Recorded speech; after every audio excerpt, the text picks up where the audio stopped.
감사로 주님께 나가세 모든 나의 주인이신 기쁨으로 주님께 나가세 모든 호흡의 주인이신 주님께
하나님, 이 시간 저희를 불러주심에 감사합니다. 한 주한 목사님의 설교대로 말씀을 누리지 못한 점 회개합니다. 이 시간 용서해 주시고 늘 하나님의 말씀의 풍성함을 누리게 하여 주옵소서. 하나님, 현재 코로나로 인해 힘든 중 예배 속에 은혜를 더하여 주시고 속히 하나님의 뜻을 알아 회개할 수 있는 우리가 되게 하여 주시옵소서. 말씀 증거하실 목사님의 영역을 건강하게 지켜주시고 우리는 아멘으로 회답하며 말씀을 누리게 하옵소서. 예수님의 이름으로 기도드립니다. 아멘. 안녕하세요. 한 주간도 잘 지냈죠? 오늘은 마태복음 5장 1절에서 12절까지 보겠습니다. 마태복음 5장 1절에서 12절까지입니다. 예수께서 무리를 보시고 산에 올라가 앉으시니 제자들이 나아온지라. 입을 열어 가르쳐 이르시되 심령이 가난한 자는 복이 있나니 천국이 그들의 것이며 애통하는 자는 복이 있나니 그들이 위로를 받을 것이며 온유한 자는 복이 있나니 그들이 땅을 기업으로 받을 것이며 의에 줄이고 목마른 자는 복이 있나니 그들이 배부를 것이며 긍휼히 여기는 자는 복이 있나니 그들이 긍휼히 여김을 받을 것이며 마음이 청결한 자는 복이 있나니 그들이 하나님을 볼 것이며 화평하게 하는 자는 복이 있나니 그들이 하나님의 아들이라 일컬음을 받을 것이며 의를 위하여 박해를 받는 자는 복이 있나니 천국이 그들의 것임이라. 나로 말미암아 너희를 욕하고 박해하고 거짓으로 너희를 거슬러 모든 악한 말을 할 때에는 너희에게 복이 있나니 기뻐하고 즐거워하라. 하늘에서 너희의 상이 큼이라. 너희 전에 있던 선지자들도 이같이 박해하였느니라. 아멘. 오늘 제목은 복 있는 사람입니다. 복 있는 사람. 설 명절 잘 보내고 있나요? 설 명절 때 꼭 하는 인사말이 있죠. 새해 복 많이 받으세요. 참 복이라는 것을 참 좋아합니다, 사람들이. 그래서 옛날 분들은 이름도 복자 들어가는 이름을 많이 썼어요. 복자, 복순이, 복정이, 복남이. 그리고 시골 지붕 같은 데도 가보면 꼭 한자로 복복자를 썼습니다. 그리고 식사할 때 숟가락, 젓가락, 어떨 때는 밥그릇, 또 이불에 복복자를 썼어요. 그렇게 복받기를 좋아한다는 거죠. 또 중국은 복자를 거꾸로 이렇게 달아놨죠. 복이 쏟아지라고. 오늘 말씀은 팔복이라고 합니다. 8가지 복. 복 있는 사람은 어떤 사람인가? 팔복의 말씀은 예수님께서 제자들에게 어떻게 살아야 복 있는 사람인가를 가르쳐 주신 말씀입니다. 사실 8가지 복, 우리가 읽었는데 2절부터 10절까지 8가지 복이 나오죠. 이 팔복이라고 하는데 이 8가지 복은 성품과 인격을 말하고 있습니다. 이 팔복, 8가지 복이 모이면 예수님의 인격과 품성이 되는 거죠. 그래서 즉 결론부터 말하면 복 있는 사람은 예수님의 인격과 품성을 닮아가는 사람. 이게 복 있는 사람입니다. 복이란 예수님의 인격과 품성을 닮아가는 사람. 구약을 율법이라고 그러죠. 구약의 율법은 외형적인 겁니다. 근데 신약의 율법이라 할 수 있는 산상수훈, 마태복음 5장에서 7장까지를 산상수훈이라고 하는데 왜? 산 위에서 가르치셨다 해서 산상수훈이라고 하는데 이 산상수훈의 핵심이 바로 팔복입니다. 이 산상수훈의 내용도 한마디로 내면을 강조하고 있어요. 외형적인 뿐만 아니라 내면을 강조하고 있어요. 예를 들면 구약의 율법은 살인하지 말라 그래요. 그러면 구약에서는 사람을 죽이지만 않으면 죄인이 아닙니다. 근데 신약에서 예수님께서 우리에게 가르치신 말씀은 우리의 내면적인 것까지도 요구하고 계십니다. 예를 들면 마태복음 5장 22절이에요. 나는 너희에게 이르노니 형제에게 노하는 자마다 심판을 받을 것이요 미련한 놈이라 하는 자마다 지옥불에 던져질 것이요. 구약의 율법은 외형적인 것이고 신약의 율법이라 할 수 있는 산상수훈은 우리의 내면적 마음의 중심도 요구하고 계시다는 겁니다. 그래서 예수님을 율법의 완성자라고 합니다. 율법의 완성자. 왜냐하면 예수님은 그 마음의 중심까지도 죄가 없으신 분이에요. 그래서 율법의 완성자. 마태복음 5장 20절입니다. 너희가 서기관과 바리새인들보다 더 낫지 못하면 천국에 들어가지 못한다. 5장 17절 내가 율법이나 선지자를 폐하러 온 게 아니다. 너희 아버지의 온전하심과 같이 너희도 온전하라. 신약의 말씀은 외형뿐만이 아니라 우리 내면적인 마음의 중심까지도 요구하시는 거예요. 어떻게 이렇게 살 수 있는가? 인간의 힘으로는 이렇게 살 수가 없습니다.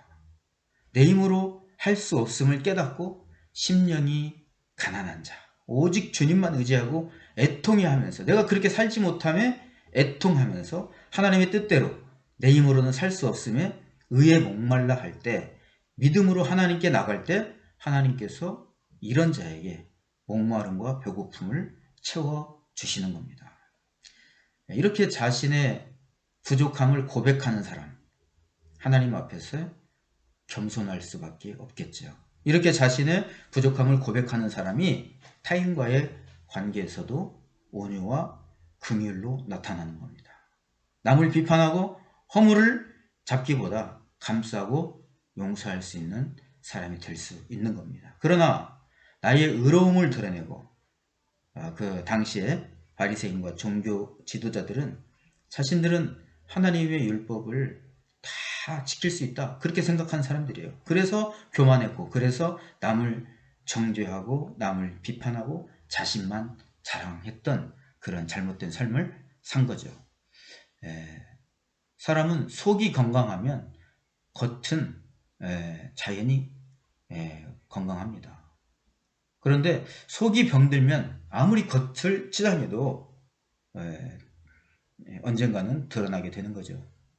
오늘 말씀은, 팔복은 우리의 내면을 강조하고 있는 겁니다.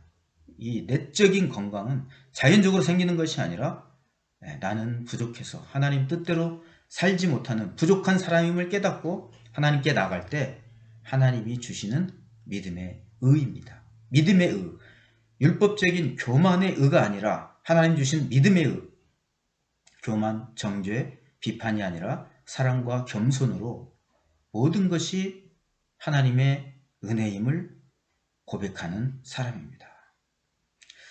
5장 1절에 보면 예수께서 무리를 보시고 산에 올라가 앉으시니 제자들이 나온지라. 무리와 제자. 여기서 무리는 예수님의 설교에, 또 예수님의 병고침에, 예수님의 신기한 이적 때문에 예수님을 따랐던 사람들이에요. 제자는 예수님을 나의 구주로 모시고 기쁠 때나 슬플 때나 온전히 주님을 따르는 사람들입니다. 제자입니까? 무리입니까? 3절 말씀입니다. 심령이 가난한 자는 복이 있나니 천국이 그들의 것이며. 심령, 가난, 심령이 가난한 자는 복이 있나니 천국이 그들의 것이며. 그래서 심령은 우리의 영을 말합니다. 우리 내면적인 것, 우리의 본질적인 것. 가난은 절대 빈곤, 빈털터리를 말합니다. 그러니까 가난하다는 것은, 가난은 부족한 거죠. 부족하면 절대적으로 간절하게 의지할 수밖에 없는 거예요. 심령이 가난한 자는 마음 내면이 가난한 자예요. 하나님, 저는 부족합니다. 하나님의 은혜 없이는 살 수 없습니다. 이렇게 고백하는 자가 심령이 가난한 자예요. 그런 사람들이 천국이 그들의 것이요. 여기서의 천국은 현재형 단어를 썼어요. 지금 이 땅에서의 하나님의 간섭, 하나님의 다스림, 하나님의 통치를 받는 겁니다. 심령이 가난한 자는 복이 있나니 천국이 저희 것이며. 하나님, 저는 부족합니다. 하나님 은혜 없이는 살 수가 없습니다. 이런 사람이 하나님의 자녀요, 하나님이 책임지시고 하나님이 간섭하시고 하나님이 도우신다는 말씀입니다. 또 이렇게 하나님을 의지하는 자가 천국에 갈 수 있는 것이죠. 그 다음에 4절입니다. 애통하는 자가 복이 있나니 그들이 위로를 받을 것이요. 애통은 몹시 슬퍼하는 겁니다. 몹시 애달프고 슬퍼하는 것. 자, 세상 사람들은요, 무슨 일이 잘 안 될 때 술 먹고 애통합니다. 사업에 실패했다거나 어려운 일 당했을 때 술 먹고 애통합니다. 근데 예수 믿는 사람들의 애통은, 첫째는 내 연약함 때문에, 내 믿음이 부족한 것 같아서 애통하는 사람들이 있습니다. 몇 년 전에 새벽 기도를 마치고 교회 차를 탔는데 어떤 여집사님께서 이런 말씀을 하시더라고요. 오늘 새벽에는 이렇게 기도를 했대요. 하나님, 제가 믿음이 있는 겁니까? 이렇게 하면서 참 마음 아파 했다고 하더라고요. 자, 이 하나님, 제가 믿음이 있는 겁니까? 이렇게 할 때 이게 자신의 약함과 부족함으로 인한 애통입니다. 내 약함, 내 부족함 때문에 애통하는 사람이 믿음이 있는 사람입니다. 믿음이 없으면 이런 애통도 하지 않습니다. 두 번째, 예수 믿는 사람의 애통은요, 자신의 죄로 인해서 애통합니다. 죄를 지으면 그 죄 때문에 아파하고 애통합니다. 그러나 어떤 사람들은 죄를 지어도 무감각한 사람이 있어요. 예를 들면 우리가 몸이 아파서 주사를 맞을 때 주사바늘로 찌르면 아픔을 느끼는 게 정상이죠. 그런데 주사바늘로 찔러도 아픔을 느끼지 못한다면 비정상이죠. 내 죄 때문에, 또 이웃의 죄 때문에, 사회의 죄 때문에, 나라와 민족의 죄 때문에 내 일인 양 애통하고 대신 회개하는 자, 그 애통과 회개 때문에 자신을 구하고 이웃을 구하고 사회를 구하고 나라와 민족을 구할 수 있는 겁니다. 시편 34편 18절 말씀입니다. 여호와는 마음이 상한 자에게 가까이 하시고 중심에 통회하는 자를 구원하시는도다. 애통하는 자는 복이 있나니 그들이 위로를 받을 것이며, 여기서 위로를 주시는 분은 하나님이십니다. 우리가 애통할 때 하나님께서 위로를 주십니다. 그래서 위로라는 단어는 자기 곁으로 부르다는 뜻이 있습니다. 하나님께서 애통하는 자를 찾으셔서 친히 위로해 주십니다. 여기서 위로라는 단어 또한 미래형 단어를 썼습니다. 이 진정한 위로는 이 다음에 우리가 천국에 갔을 때 이 세상 그 어떤 것과 비교할 수 없는 하나님의 위로가 있습니다. 5절입니다. 온유한 자는 복이 있나니 그들이 땅을 기업으로 받을 것이며, 온유한 자는 복이 있나니 그들이 땅을 기업으로 받을 것이며, 모든 일이 잘 되고 편안할 때 누구나 다 온유할 수 있습니다. 그런데 핍박과 고난과 억울함 속에서도 주님을 의지하면서 영적인 평안함을 유지할 수 있는 사람, 그 사람이 참 온유한 자죠. 우리 한국에 망치 하나로 돈을 버는 사람이 있다고 합니다. 이 망치로 건물을 이렇게 두드려 가지고 그 건물의 수명이 얼마 남았고 그 건물이 지어진 지 얼마 됐고 이런 것들을 아는 거예요. 그래서 그 건물을 때리는데 건물마다 소리가 다르다는 거예요. 그 소리를 듣고 이 건물이 수명이 얼마나 남았는가 이런 것들을 알 수 있다는 거예요. 때릴 때마다 그 건물마다 그 소리가 다른 거죠. 우리가 여기서 알 수 있는 것은 고통과 핍박이라는 그런 어려움이 우리를 때릴 때 나는 어떤 소리를 내는가?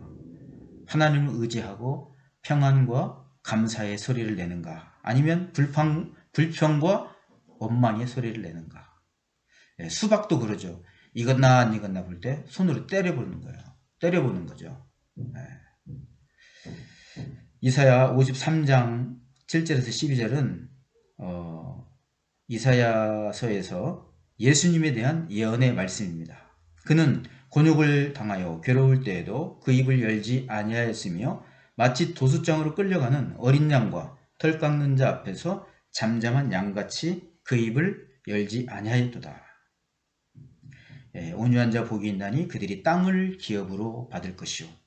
땅을 기업으로 받는다는 것은 이 말씀은요, 이스라엘 백성들이 출애굽 후에 가나안 땅을 분배받을 때 사용된 단어였습니다. 온유한 자, 실제로 하나님께서 땅을 기업으로 주신 사례들이 있습니다. 예를 들면 신앙적인 이유로 영국에서 고난받던 청교도들 절망하지 않고 대서양을 건너서 지금의 미국 땅을 분배받았습니다. 본문의 단어 또한 미래형 단어를 썼습니다.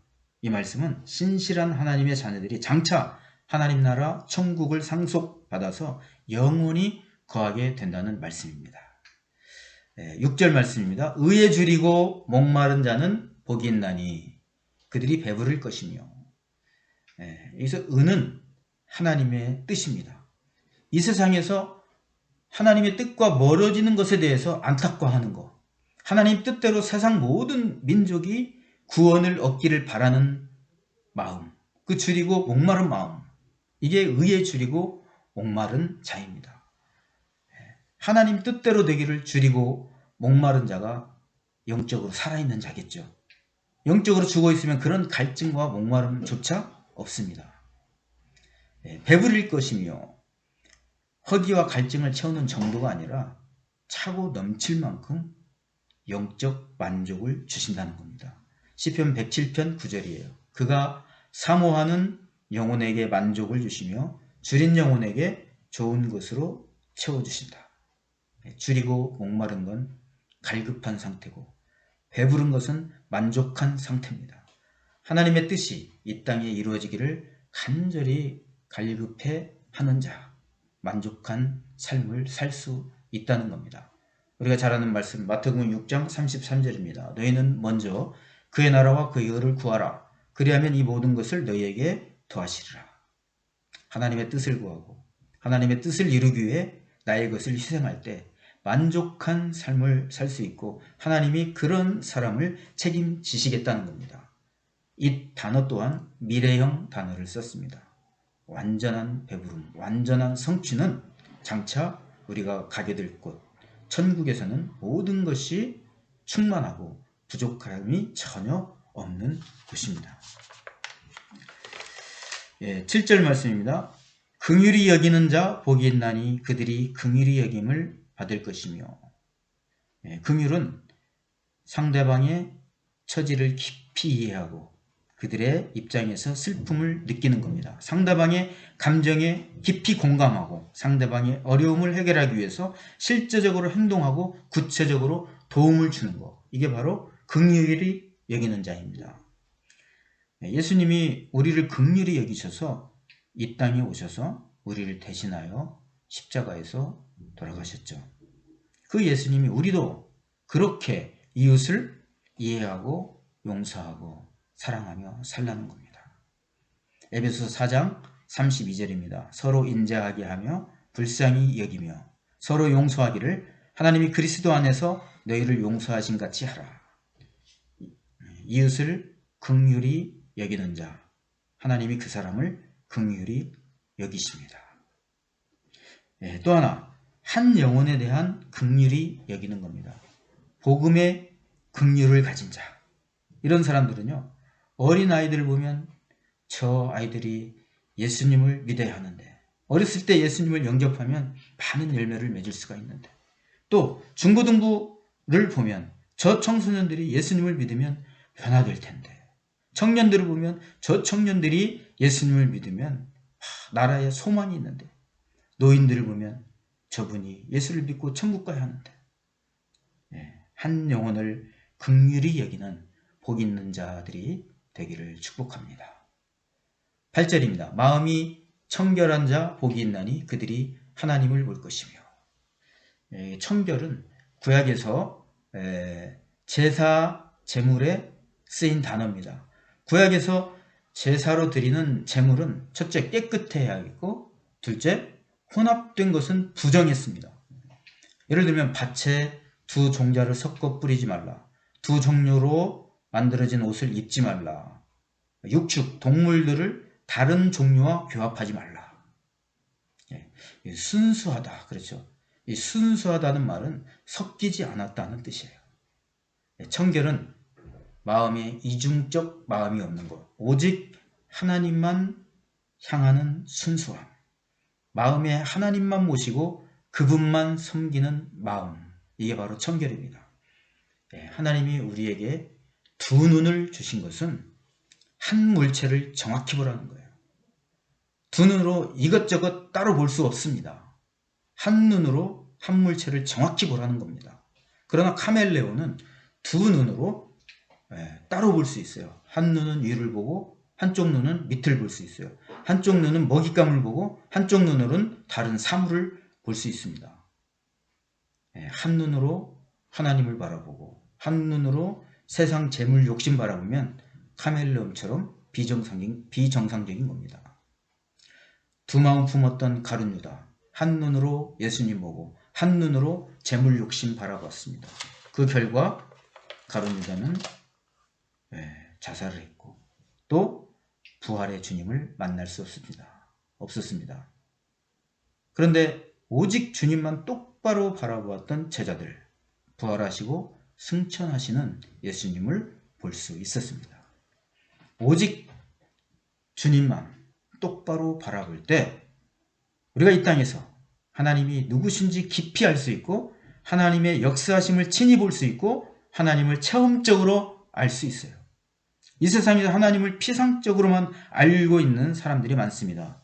하나님의 본질을 깊이 알고 체험하는 사람이 드뭅니다.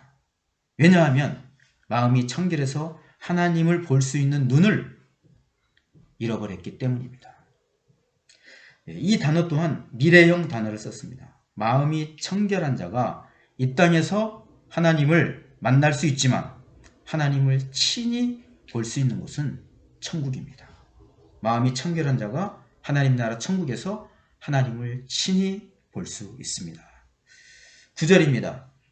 화평케 하는 자는 복이 있나니 그들이 하나님의 아들이라 일컬음을 받을 것이며.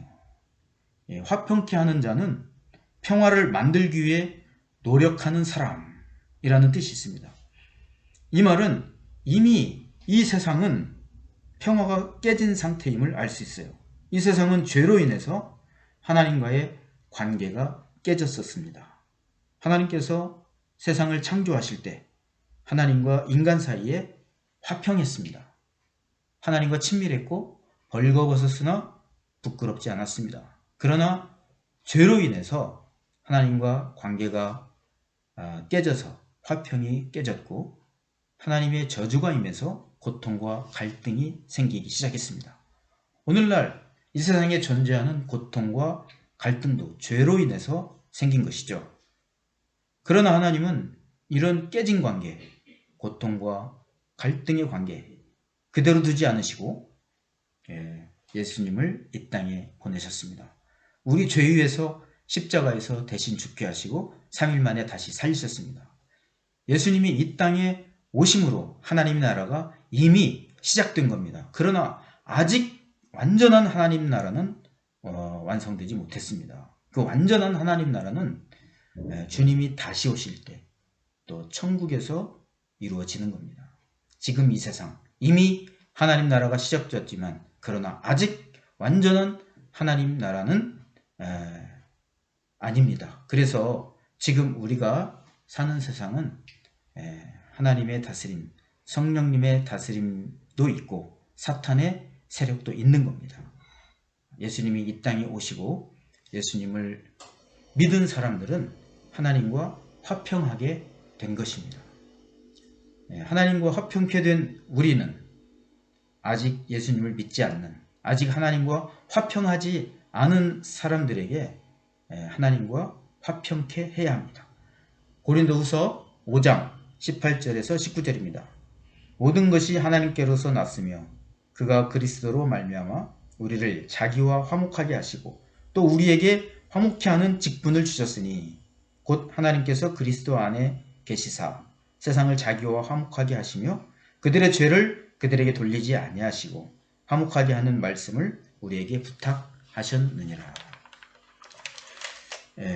예수를 믿는다는 것은 하나님과 깨진 관계에서 화목해 된 것이고 예수를 믿지 않는다는 것은 아직도 하나님과 깨진 관계에 있는 것이고 하나님은 예수를 믿는 자들에게 아직 믿지 않는 자들을 향해서 화목해 하는 말씀을 부탁하셨습니다. 10절입니다. 의를 위하여 박해를 받는 자 복이 있나니 천국이 그들의 것이라. 여기서 의는 예수님입니다. 11절 나로 말미암아 너희를 욕하고 박해하고 거짓으로 너희를 거슬러 모든 악한 말을 할 때에는 너희에게 복이 있나니. 나로 말미암아 너희를 욕하고 박해하고, 나는 예수님입니다. 예수님 때문에 박해와 핍박과 고난을 받는 자가 복이 있다는 말씀입니다. 그런데 1절에서 10절까지의 대상은 3인칭 그들입니다. 심령이 가난한 자는 복이 있나니 천국이 그들의 것이요 애통하는 자가 복이 있나니 그들이 위로를 받을 것이요. 그런데 11절 12절은 나로 말미암아 너희를 욕하고 박해하고 거짓으로 너희를 거슬러 너희에게 복이 있나니 기뻐하고 즐거워할 하늘에서 너희의 상이 큼이라 너희 전에 있던 선지자도 이같이 박해하느니라. 1에서 10절까지는 대상이 그들 3인칭, 여기서 1절에 있는 무리들이라고 말할 수 있어요. 근데 11, 11절은 대상이 너희입니다. 2인칭 제자입니다. 그러니까 이 말씀은 무슨 말씀이냐? 예수님 때문에 욕먹고 박해받고 하는 게 제자라는 말씀입니다. 예수님을 믿는다는 이유로 예수님 때문에 욕먹고 박해받고 고난당하는 게 제자라는 말씀입니다. 5장 12절 말씀, 이게 헬라어 성경에는 이렇게 기록이 됐습니다. 기뻐하고 즐거워하라. 왜냐하면 하늘에서 너희의 상이 큼이라. 왜냐하면 너희 전에 있던 선지자들도 이같이 박해하였느니라. 두 번의 명령, 기뻐하고 즐거워하라. 두 번의 이유, 왜냐하면이 두 번 나와요. 두 번의 명령, 기뻐하고 즐거워하라는 단어는 현재형 단어를 썼습니다. 그러니까 지금 극심한 고난과 박해 가운데 있어도 기뻐하고 즐거워하라. 이유는 하늘에서 너희 상이 크기 때문에. 그래서 크다는 많다는 뜻입니다. 이 땅에서 어떤 상과 비교할 수 없는 갖가지 보상을 주시겠다는 말씀입니다. 그러니까 제자란 이 땅에서 어떤 핍박과 고난도 미래에 받을 상을 바라보면서 지금 기뻐하고 즐거워할 수 있는 사람입니다. 제자란 예수님을 믿고 예수님을 본받고 예수님을 온전히 따르는 사람. 제자란 예수님의 마음을 담고 예수님의 뜻을 이루고 예수님을 위해서 목숨까지 바칠 수 있는 사람입니다. 예수님을 믿는다는 이유로 예수님의 뜻대로 산다는 이유로 핍박과 수모를 당한다면 이것이 제자라는 말씀입니다. 복 있는 사람이란 어떤 사람입니까? 복은 소유하는 게 아니고 존재하는 겁니다. 예수님의 인격과 성품을 닮아가는 자가 복 있는 사람입니다. 8복, 8가지 복은 예수님의 인격과 품성을 말합니다. 하나님은 우리가 주를 위해서 내 생명도 드릴 수 있는 사람, 하루하루 더 예수님의 인격과 품성을 닮아가는 사람이 되기를 원하십니다.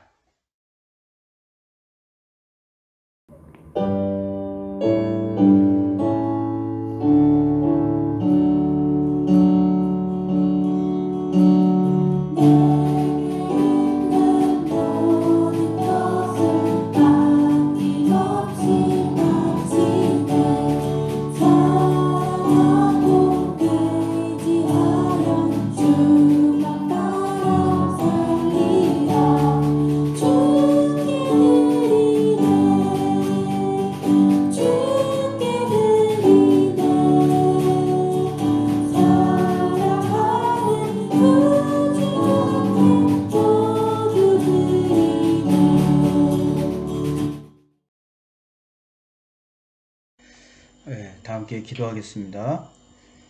하나님 감사합니다.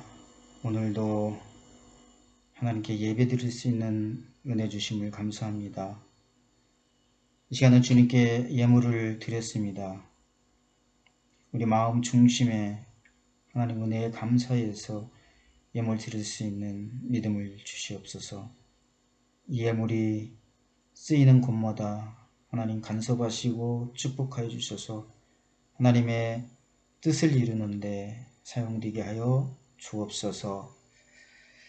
이제는 우리 주 예수 그리스도의 은혜와 하나님의 사랑과 성령의 함께하심이 진정 복 있는 사람, 예수님의 인격과 품성을 담기 원하고 주를 위해 나의 생명까지도 드릴 수 있는 복 있는 사람 되기 원하는 주의 자녀들을 위해 가정과 학업 위해 지금부터 영원토록 함께해 주시기를 간절히 축원하옵나이다. 아멘.